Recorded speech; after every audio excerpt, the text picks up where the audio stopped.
I've been reading a lot of different comments people make about PR-15 on the internet lately. Some swear by it.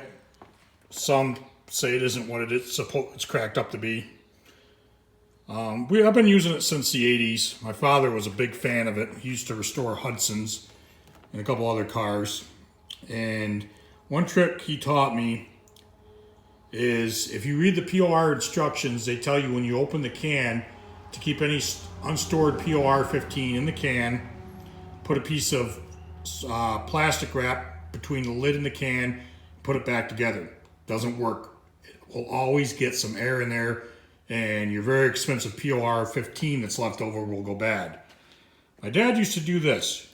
Take this is a ball mason jar. Doesn't matter as long as it's a good quality jar. You pour your unused POR-15 into that. Put your plastic wrap between that and the lid. And you want one of the lids with a little rubber seal on it. And then you tighten it down good.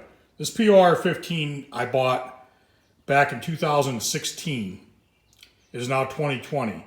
I bought it to put a coating on an axle we put in a Chevy Silverado of my son's.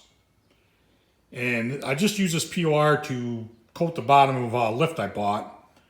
And it's the clear. It's a little discolored, but after I stirred it, it still went on fine. It still has the same chemical smell that POR-15. If you've used it, you're familiar with.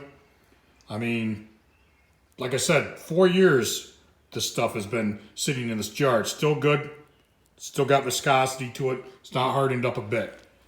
So just a little tip if you're using POR-15 to use one of these mason jars with your piece of plastic wrap and store it in a kind of a cool, dry place. My dad always had a closet that he used that was relatively temperature controlled. Humidity wasn't too bad there. And like I said, it will last for years.